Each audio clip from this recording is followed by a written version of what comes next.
Telangana CM Revanth Reddy మాట్లాడుతున్నారు. Live చూద్దాం. ఇచ్చిన ప్రతి హామీని అమలు చేసే బాధ్యత మాది. రైతులకు 2 లక్షల రూపాయల రుణమాఫీ మీద కూడా బ్యాంకుల అందరితో చర్చలు చేస్తున్నాం. తొందరలోనే మీకు మంచి శుభవార్తను చెప్పబోతున్నాము. ఏ హామీని కూడా మేము వదలదలుచుకోలేదు. తప్పకుండా ఆ హామీలను అమలు చేసే బాధ్యత మాది.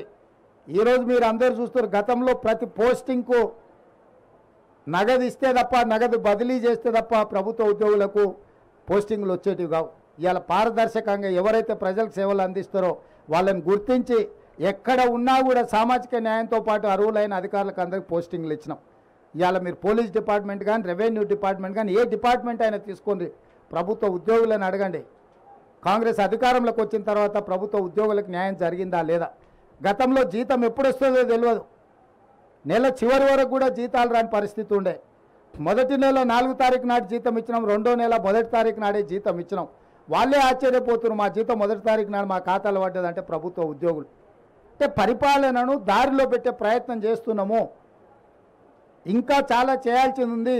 రాత్రి పగళ్ళు మేము కష్టపడుతున్నాము. మీరు చూడండి, ఇన్ని రోజుల్లో ఏ ఒక్క రోజైనా ఒక గంట అయినా నేను కానీ మా మంత్రులు కానీ ఎక్కడైనా సెలవు తీసుకున్నామా? ప్రతిరోజు ప్రతి నిమిషము పరిపాలనను దారిలో పెట్టి పేదలకు మేలు జరిగే విధంగా పేదలకు అందుబాటులో ఉండే పరిపాలన అందిస్తున్నాము. ఏ రోజు కూడా మేము ప్రజలకు అందుబాటులో లేము అనేదే లేదు. సచివాలయం ప్రజలది అని చెప్పి సచివులను కలుసుకోవడానికి ప్రజలు ఎవరైనా రావచ్చు అని స్పష్టంగా ఈరోజు అవకాశం కల్పించినాం. సచివాలయం ఎట్లుందో మేము వచ్చేవరకు మీడియా మిత్రులు లోపలికి రాలే. గేట్ బయటలుండి చూసుడే తప్ప లోపలికి రాలే. ఇవాళ స్వేచ్ఛగా మమ్మల్ని కూడా పోనీలా. సీతక్క పోతే పట్టుక పోలీసులు పట్టుకపోయారు, నేను పోతే పోలీసులు పట్టుకపోయారు. మా సంగతి కాదు, పోనీ మిమ్మల్ని ఇచ్చినట్టే మీకు కూడా అవకాశం రాలే. కానీ ఇవాళ అన్ని చేంబర్లు మీరు తిరిగే పరిస్థితి వచ్చింది. స్వేచ్ఛ అనేది ఈరోజు తెలంగాణ సమాజానికి కాంగ్రెస్ పార్టీ ఇచ్చింది. ఇక సంక్షేమం అభివృద్ధి కార్యక్రమాలు నిరంతరం తప్పకుండా వాటి అన్నిటిని కూడా కొనసాగిస్తాము. ఏ సమ్మక్క సారల ఆశీర్వాదంతో ఈరోజు పేదల ప్రభుత్వం, ప్రజాప్రభుత్వం వచ్చిందో తప్పకుండా పేదల ఆకాంక్షలను నెరవేర్చడానికి రాష్ట్రంలో మేము మాట ఇచ్చిన 6 గ్యారెంటీలను అదేవిధంగా మేము చేస్తామన్న అభివృద్ధి కార్యక్రమాలను ముందుకు తీసుకెళ్తాము. మీ అందరి సహకారం ఉండాలి. ఈ ప్రాంతాన్ని అత్యధికంగా నిధులతో జాతర వచ్చినప్పుడే అభివృద్ధి కాదు, జాతర కోసం నిరంతరం ఇక్కడ జరగాల్సిన అభివృద్ధిని కూడా స్వయంగా నేనే పర్యవేక్షించి మా ఇద్దరు సోదరిమణుల నేతృత్వంలో ఈ ప్రాంతాన్ని అభివృద్ధి చేసే బాధ్యత కూడా మేము తీసుకుంటాం. అదేవిధంగా మీకు కూడా 10 ఏళ్ళు మోసం జరిగింది మీడియా మిత్రులకు. మీ సమస్యలు కూడా తొందరలోనే ప్రెస్ అకాడమీ చైర్మన్ తొందరలోనే నియమించబోతున్నాం. వారి ద్వారా మీ సమస్యలన్నిటిని కూడా వివిధ సంఘాలతోటి మీతో చర్చించి మీ సమస్యల్ని పరిష్కరించే బాధ్యత మా ప్రభుత్వం తీసుకుంటుంది. ఇంకా 100 రోజులు కూడా కాలేదు, మేము వచ్చి 10 సంవత్సరాలు ఓపిక పట్టినరు. తొందరలోనే మీ సమస్యల్ని పరిష్కరించే బాధ్యత మేము తీసుకుంటాం. ఈ ప్రభుత్వం మీది, దీన్ని కాపాడుకునే బాధ్యత కూడా మీదే. తేవడంతోనే మీ బాధ్యత తీరలే. కుట్రలను కుతంత్రాలను తిప్పికొట్టడానికి కూడా మీ సహకారం ఉండాలి.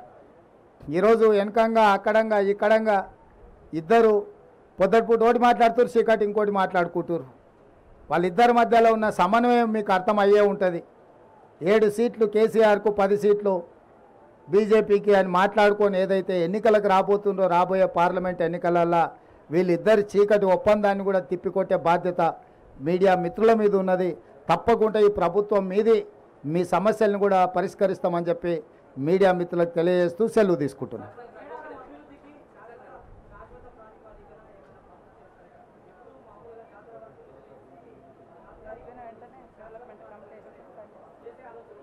తప్పకుండా జాతర అయిపోయిన తర్వాత డెవలప్మెంట్ కోసం మంత్రులతో ఒక కమిటీ చేసి శాశ్వతంగా ఇక్కడ ఏమేమి వసతులు కల్పించాలి, ప్రభుత్వం ఏం నిర్ణయాలు తీసుకోవాలో వాటన్నిటినీ ఆ కమిటీ సూచనల మేరకు ప్రభుత్వం నిధులు కేటాయించి అభివృద్ధి చేయడం జరుగుతుంది.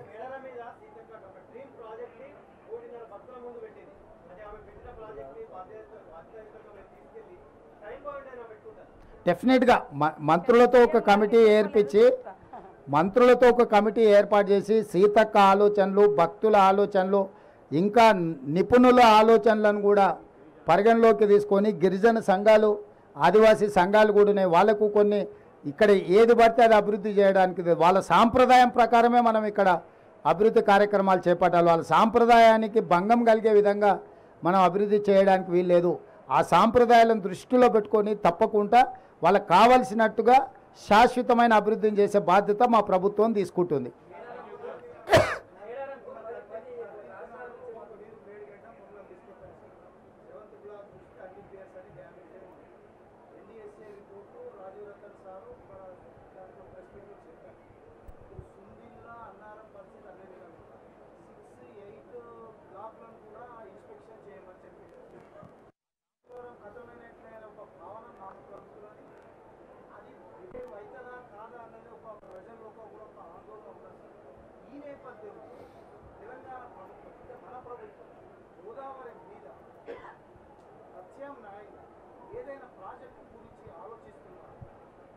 అంటే ఒకటి ఇక్కడ మీరు అర్థం చేసుకోవాల్సింది, మనం చూసి ఒక అంచనాకు వచ్చినాం, కానీ నిపుణుల నివేదిక లేకుండా మనము నిర్ణయాలు తీసుకోలేము.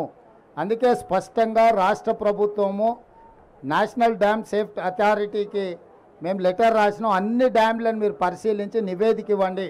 ఇవి రిపేర్ చేయొచ్చా, రిస్టోర్ చేయొచ్చా, లేకపోతే శాశ్వతంగా వాటిని తీసేసి కొత్తవి కట్టాలనా, కొత్తవి కట్టాలంటే ఏ సాంకేతిక నిపుణులతో కట్టాలి, వీటన్నిటి మీద కూడా నివేదికలు కోరినాము.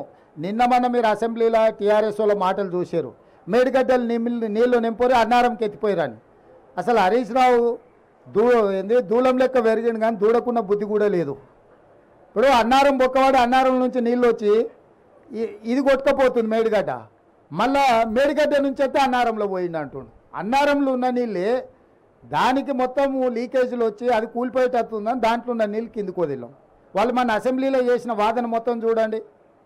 నేను అందుకే చెప్తున్నా, దూలం లెక్క పెరిగితే సరిపోదు, దూడకున్న బుద్ధి అని ఉండాలి అని హరీష్ రావుకి చెప్పదలుచుకున్నా.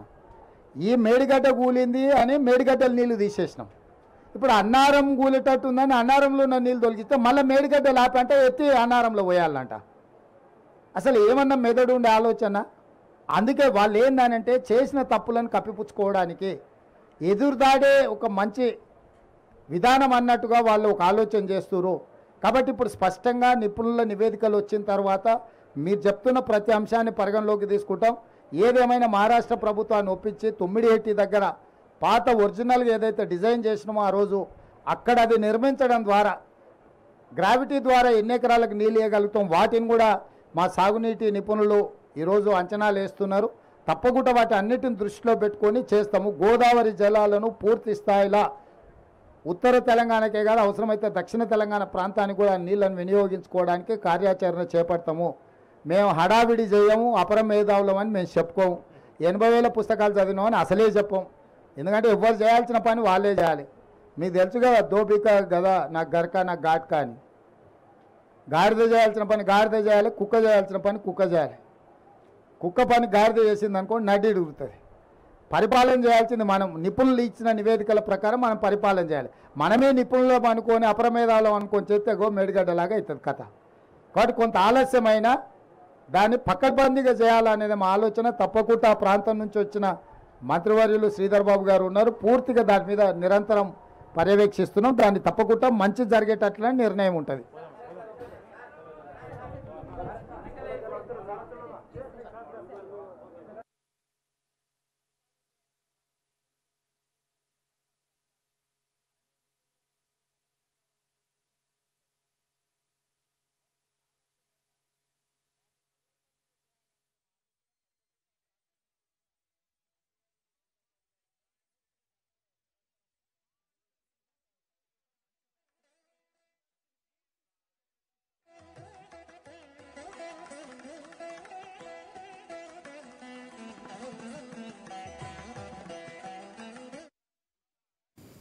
ఇప్పుడు ఒక షార్ట్ బ్రేక్ తీసుకుందాం. Stay with us.